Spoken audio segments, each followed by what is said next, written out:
بسم اللہ الرحمن الرحیم۔ السلام علیکم۔ اس واقعے میں سلطان صلاح الدین ایوبی رحمۃ اللہ علیہ کی زندگی پر ایک بہت بڑا بدکاری کی داغ کے بارے میں آپ کو آگاہ کیا جائے گا۔ آدھی رات کا وقت ہو چکا تھا۔ سلطان صلاح الدین ایوبی رحمۃ اللہ علیہ جو کہ مستقبل کا سلطان تھا، اس پر ایک کلثوم نامی لڑکی نے بدکاری کا الزام لگا دیا تھا۔ قاضی ابن ارسطو جو کہ سلطان صلاح الدین ایوبی رحمۃ اللہ علیہ کا استاد بھی تھا، صبح اس مقدمے کو سننے والا تھا۔ یہ الزام ایک عام انسان پر نہیں بلکہ ایک باصلاحیت اور باکردار انسان سلطان نظام الدین ایوبی کی بیٹے سلطان صلاح الدین ایوبی رحمۃ اللہ علیہ پر ایک کلثوم نامی لڑکی نے لگایا تھا۔ قاضی ابن ارسطو بہت پریشان تھا کہ اگر میرے شاگرد پر لگایا گیا الزام سچ ثابت ہو گیا تو میری ساری زندگی کی تعلیم اور دیگی تربیت پر پانی پھر جائے گا۔ قاضی نے وضو کیا اور جائے نماز پر حالانکہ حضور سجدے میں گر گیا اور رونے لگا، اے میرے مالک، تیرے باکردار اور نیک بندے پر مشکل وقت آ پڑا ہے، تو اس کی اپنی غیبی مدد فرما اور اس کی عزت کی حفاظت فرما۔ بے شک تو ہی عزت دینے والا ہے اور تو ہی ذلت دینے والا ہے۔ میرا دل نہیں مانتا کہ سلطان صلاح الدین ایوبی رحمۃ اللہ علیہ آج تک کسی کی طرف بری نظر بھی اٹھا کر دیکھا ہو، لیکن سلطان صلاح الدین ایوبی رحمۃ اللہ علیہ پر آج اتنا بڑا الزام لگا رہا ہے۔ محترم ناظرین، یہ واقعہ اس طرح ہے کہ جب سلطان نور الدین زنگی رحمۃ اللہ علیہ اپنی سلطنت پر قائم و دائم تھے تو سلطان صلاح الدین ایوبی رحمۃ اللہ علیہ پر ایک کلثوم نامی لڑکی نے الزام لگایا کہ سلطان صلاح الدین ایوبی رحمۃ اللہ علیہ نے اس کے ساتھ زبردستی زنا کرنے کی کوشش کی۔ تمام لوگ حیران تھے کہ سلطان صلاح الدین ایوبی اس طرح کا کام کیسے کر سکتا ہے۔ کسی کو یقین نہیں آتا، کوئی کچھ بات کرتا اور کوئی کچھ بات کرتا۔ اگلی صبح نور الدین زنگی رحمۃ اللہ علیہ کی موجودگی میں قاضی ابن ارسطو نے مقدمہ سننا تھا اور سلطان صلاح الدین ایوبی پر فرد جرم عائد ہونے کے بعد سزا سنائی جاتی تھی۔ سلطان صلاح الدین ایوبی رحمۃ اللہ علیہ ساری رات بخار میں تڑپتا رہا اور اللہ سے دعا کرتا رہا، اے میرے مالک، تو ہی میری مدد فرما، تو ہی بہتر جانتا ہے، تو ہی سب سے سچا ہے، بے شک میری مدد کرنے والا صرف تو ہی ہے۔ صبح کا وقت ہوا تو سلطان صلاح الدین ایوبی کا بخار بہت زیادہ تھا۔ صلاح الدین نے وضو کیا اور نماز کے لیے کھڑے ہو گئے۔ نماز ختم کرنے کے بعد اللہ کے حضور سجدے میں گر گیا، دعا مانگی اور کہا، اے میرے رب مالک، تو ہی میری عزت رکھنا۔ وہ دن ایوبی رحمۃ اللہ علیہ کی خاندان کے لیے بہت ہی عجیب دن تھا۔ لوگ بہت بڑے تابع سے اس لمحے کا انتظار کر رہے تھے کہ جب سلطان نور الدین زنگی کی موجودگی میں قاضی ابن ارسطو اس مقدمے کو سنیں گے اور سلطان صلاح الدین کے ساتھ کیا ہونے والا ہے، کیونکہ اس وقت بھی کچھ لوگ نور الدین زنگی رحمۃ اللہ علیہ کے خلاف تھے جبکہ کچھ لوگ نور الدین زنگی رحمۃ اللہ علیہ کے ساتھ تھے۔ اس لیے لوگوں کے ذہن میں مختلف قسم کے سوالات تھے۔ سورج طلوع ہو چکا تھا، سلطان نور الدین زنگی اپنے دربار میں آ چکا تھا اور اس کی دائیں جناب قاضی ابن ارسطو کا تخت بھی تھا اور نیچے سلطان صلاح الدین ایوبی کے ہاتھ باندھے ہوئے کھڑا تھا۔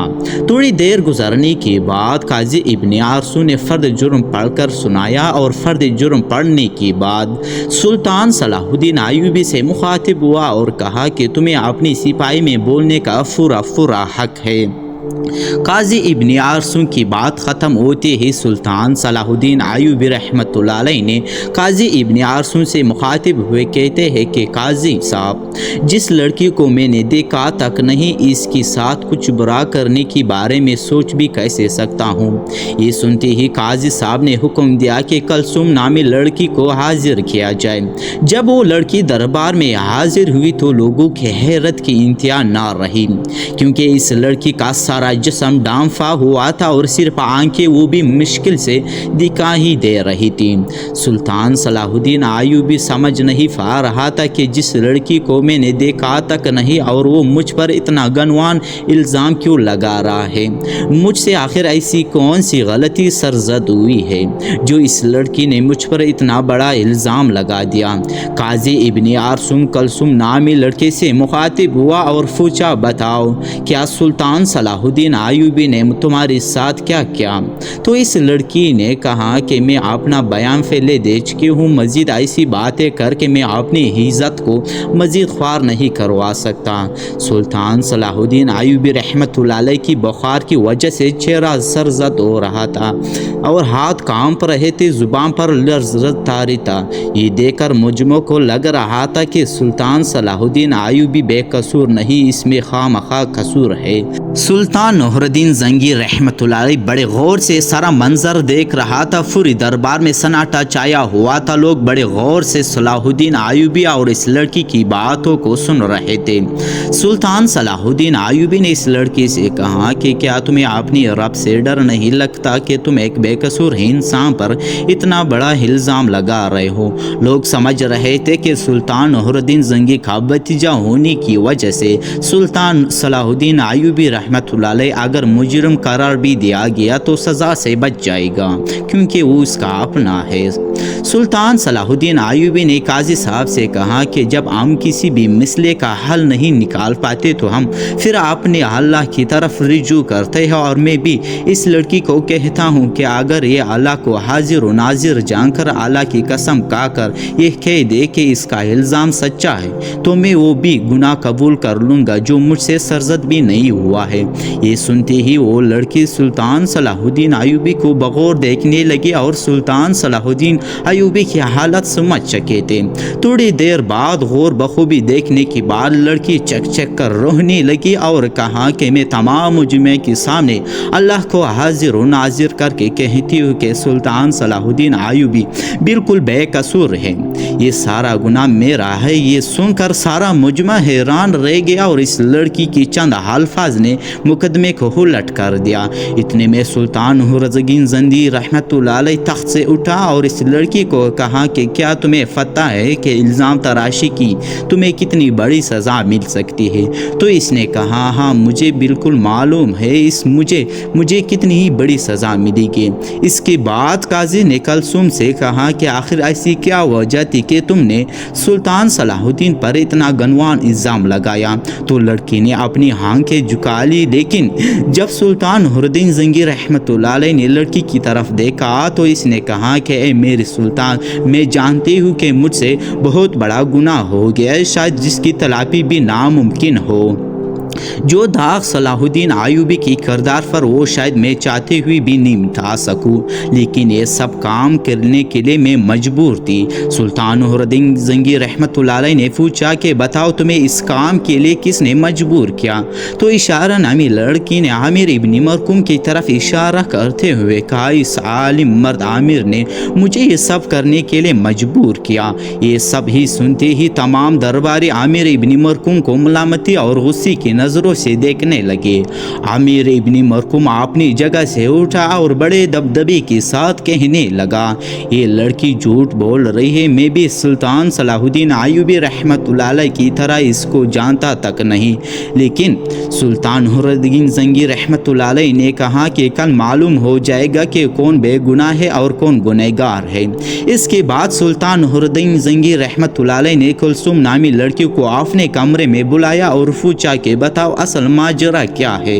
لڑکی نے کہا کہ ایک جنگ میں میری ماں باپ مارے گئے تھے اور میں اس ظالم عامر ابن مرکم کے ہاتھ لگ گئی تھی، جسے مجھ پر بے انتہائی ظلم کرتا تھا، بے حد تشدد کرتا تھا اور شاہی کنیز کی جانچ پڑتال کی بات اس لڑکی کی پیٹ پر کوڑوں کی نشان بھی دکھائی دے رہی تھی۔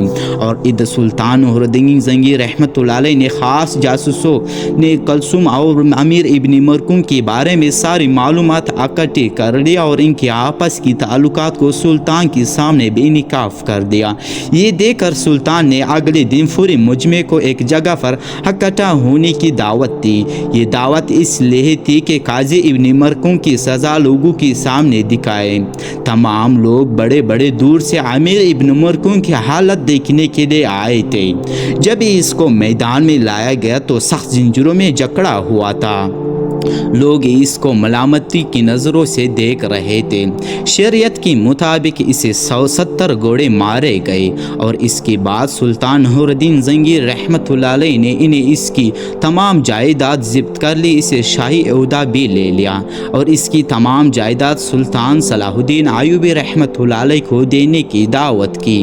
لیکن سلطان صلاح الدین ایوبی رحمۃ اللہ علیہ نے یہ کہتے ہوئے ٹکرا دیا کہ میں کسی کا مال اپنے حصے میں رکھ کر عاصم نہیں بننا چاہتا، اور اسی طرح سلطان صلاح الدین ایوبی رحمۃ اللہ علیہ کی اللہ تعالیٰ نے غیبی مدد کی اور اس کے بعد صلاح الدین ایوبی پر لگایا بدکاری کا داغ دودھ کی طرح دھکیل گیا۔ بے شک اللہ تعالیٰ اپنی بندوں کی مدد فرماتا ہے، جو انسان گناہ بدکاری زنا سے بچتا ہے تو اللہ تعالیٰ اس کی مدد فرماتا ہے، اور جس کا ذکر قرآن مجید میں فرمایا ہے کہ حضرت یوسف علیہ السلام کی حوالے سے جب زلیخا نے حضرت یوسف علیہ السلام پر الزام لگایا، اسے بھڑکایا، اسے گمراہ کرنے کی کوشش کی، تو دروازے بند ہونے کے باوجود اللہ کا غیبی مدد آئی اور اللہ نے انہیں سرخرو کیا۔